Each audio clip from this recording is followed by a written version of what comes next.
Good morning students.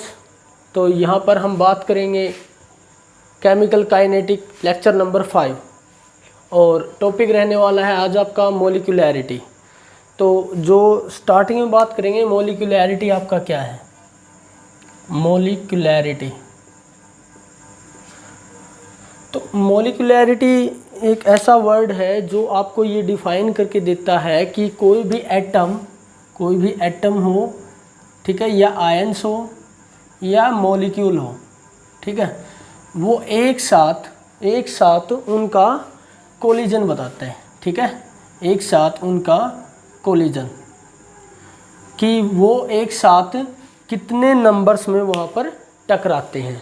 तो अगर मान लीजिए आपके पास एटम के अगर हम जिक्र करें, एटम या आपका मॉलिक्यूल, ठीक है, अगर इनकी अगर हम बात करें यहाँ पर, ठीक है, तो जो कोलिजन होना है, ठीक है, वो आपके कितने टाइप के हो सकते हैं, 3 टाइप के हम मान सकते हैं। उसकी हम बात करेंगे, 3 टाइप के क्यों मानेंगे, ठीक है। Unimolecular, second by molecular,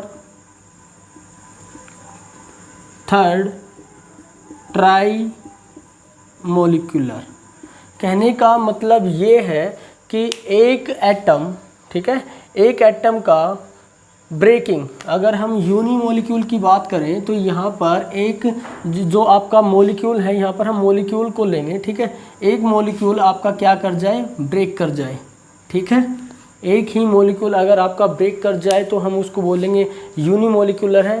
अगर आपके 2 मॉलिक्यूल, ठीक है, 2 मॉलिक्यूल का कोलिजन, मान लीजिए A प्लस B का कोलिजन एक साथ हो रहा है, ठीक है, तो उसको, ये हमारा प्रोडक्ट हो गया, उसको हम बोलेंगे बाई मॉलिक्यूलर, ठीक है।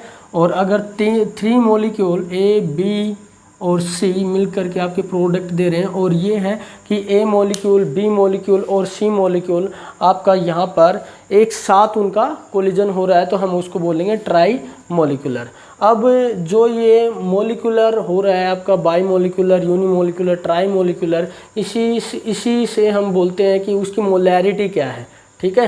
तो जो भी एक आपका निकल के आता है, जैसे कोलिजन है, तो आप इसी यूनिट के अंदर कोलिजन थ्योरी को पढ़ोगे, ठीक है, क्योंकि वो बड़े अच्छे तरीके से बताती है कि एटम का या आयंस का या मॉलिक्यूल्स का, एक मॉलिक्यूल्स का दूसरे मॉलिक्यूल्स के साथ कोलिजन किस तरीके से हो रहा है, ठीक है, क्योंकि ये अच्छे तरीके से आपको बताएगी, ओरिएंटेशन के बारे में बताएगी, फोर्स ऑफ अट्रैक्शन के बारे में बताएगी, नंबर्स ऑफ मॉलिक्यूल्स के बारे में बताएगी कि उनका जो कोलिजन होना है वो किन किन बातों के ऊपर डिपेंड करता है। तो यहाँ पर कोलिजन थ्योरी से ही निकल कर के आ रहा है, बट हमारा यहाँ पर टॉपिक है मोलिकुलैरिटी कितनी है। अब मोलिकुलैरिटी के टाइप मैंने आपको बता दिया कि unimolecular, bimolecular, trimolecular. अब बात करते हैं कि जो आपका ट्राई मोलिकुलर से आगे है, कि उनके आगे हमने इसकी टाइप हम कंसिडर क्यों नहीं करते हैं। देखो यहाँ पर जो यूनी मोलिकुलर है और बाई मोलिकुलर है, इनकी जो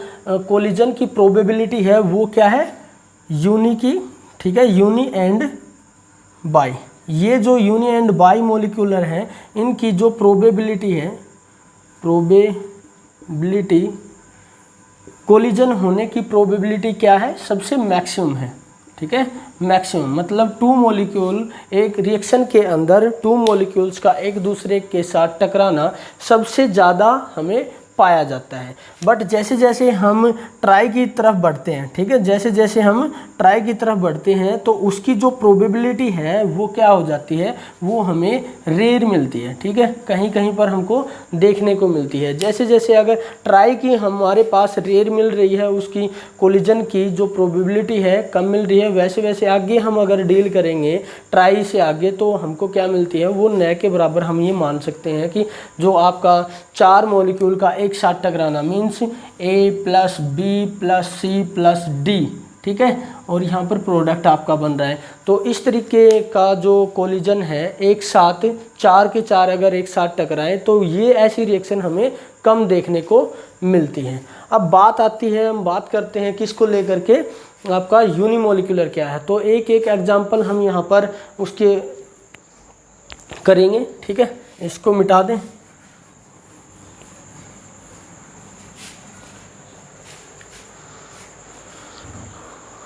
तो यूनिमोलिकुलर का एग्जांपल हम ले रहे हैं, ठीक है। तो यहाँ पर जैसे NH4 अमोनियम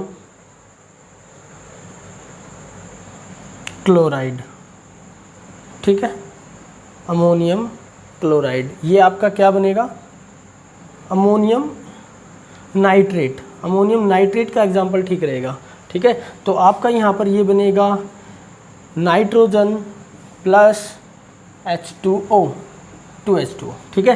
तो इस तरीके का यहाँ पर हमारे पास कितने मॉलिक्यूल हैं, यहाँ पर हमारे पास 1 मॉलिक्यूल है। तो 1 मॉलिक्यूल का क्या हो रखा है, यहाँ पर डीकम्पोजिशन हो रखा है, ठीक है, डीकम्पोजिशन।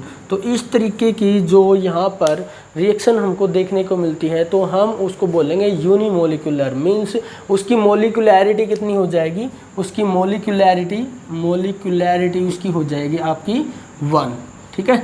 तो अब बात करते हैं हम बाईमोलिकुलर की, ठीक है। तो बाईमोलिकुलर के लिए आपका ये वाला एग्जांपल 2 मॉलिक्यूल हमने HI के ले रखे हैं, तो ये बनाएगा हाइड्रोजन गैस और आयोडीन गैस, ठीक है। तो यहाँ पर इस तरीके से ये मीन्स यहाँ पर कितने मॉलिक्यूल हैं, यहाँ पर HI और HI एक साथ आपके क्या हो रखे हैं, कोलिजन कर रहे हैं। तो इसकी जो आपकी मोलिकुलैरिटी निकल के आएगी, मोलिकुलैरिटी वो आपकी कितनी है, 2, ठीक है।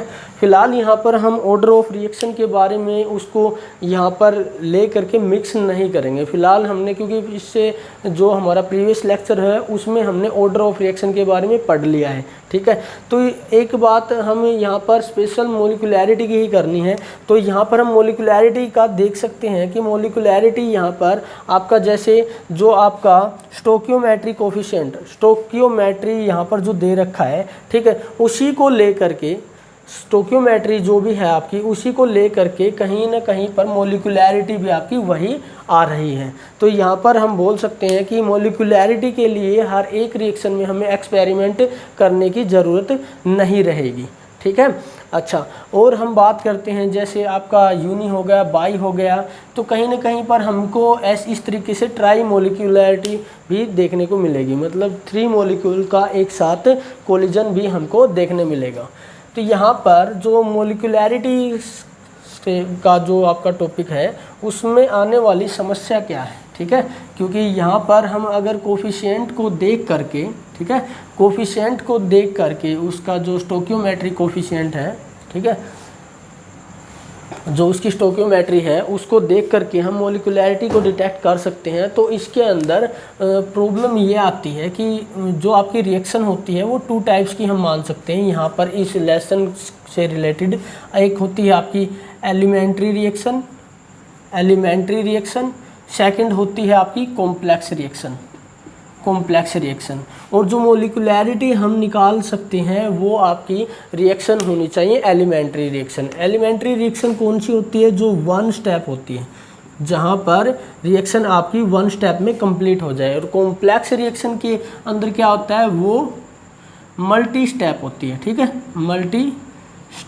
मल्टी स्टेप में वो क्या होती है, प्रोसीड करती है।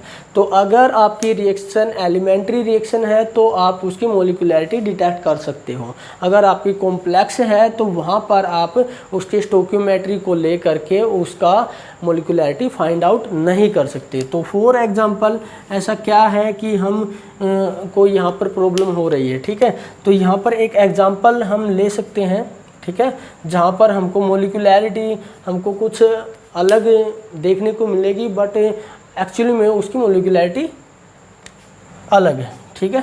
तो यहाँ पर हम जैसे आपका पोटाशियम क्लोरेट और आपका ferrous sulphate plus sulphuric acid, ठीक है, और ये आपका बनेगा potassium chloride plus ferrous sulphate plus आपका ये बनेगा फेरस सल्फेट वाटर, ठीक है। तो यहाँ पर आपका ये बन रहा है। तो अगर हम इसकी कोफिशिएंट मतलब इसकी स्टोकियोमेट्री को चेक करें तो यहाँ पर स्टोकियोमेट्री यहाँ पर इसकी 1, यहाँ पर ये 6, यहाँ पर ये 3, तो 1 + 6 + 3 कितना हो रखा है 10। और तो यहाँ पर हम स्टोकियोमेट्री को ले करके अगर हम कहें तो इसकी स्टोकियोमेट्री निकल के आ रही है 10। और अगर हम मोलिकुलैरिटी की बात करें तो स्टोकियोमेट्री को देख करके हम उसकी मोलिकुलैरिटी नहीं फाइंड आउट कर सकते हैं, क्योंकि मैंने आपको बताया था 3 से ऊपर आपकी मोलिकुलैरिटी हमको ऐसी रिएक्शन देखने को कम मिलती है जिनसे 3 से ऊपर मोलिकुलैरिटी हो। तो यहाँ पर अगर कोफिशिएंट इसको स्टोकियोमेट्री को अगर हम देख रहे हैं तो यहाँ पर मोलिकुलैरिटी 10 आनी चाहिए, बट एक्चुअली में ये इसकी मोलिकुलैरिटी कितनी है, सेकंड, ये है बाई मोलिकुलर। ठीक है, तो इसका मतलब क्या हुआ, इसका मतलब ये है कि ये जो रिएक्शन है ये आपकी एलिमेंट्री रिएक्शन न हो करके ये आपकी कॉम्प्लेक्स रिएक्शन है। और कॉम्प्लेक्स रिएक्शन में हम मोलिकुलैरिटी को फाइंड आउट नहीं कर सकते हैं। हम एक और एग्जांपल लेंगे जिसमें आपका क्लियर हो जाएगा।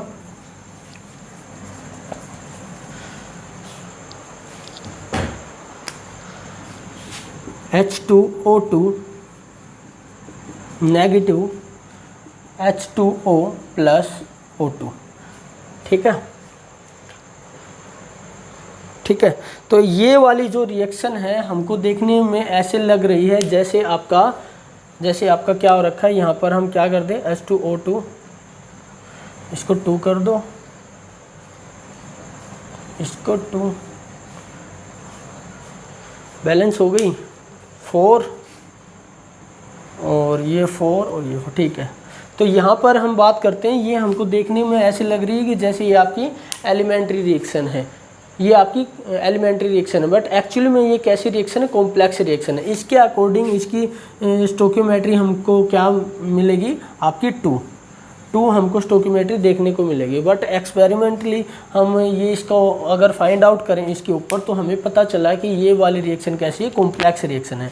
तो कॉम्प्लेक्स रिएक्शन में कैसे हुआ, H2O2 + I नेगेटिव, यहाँ पर आपका बना H2O + HIO, आपका यहाँ पर क्या हो रखा है, ये नेगेटिव।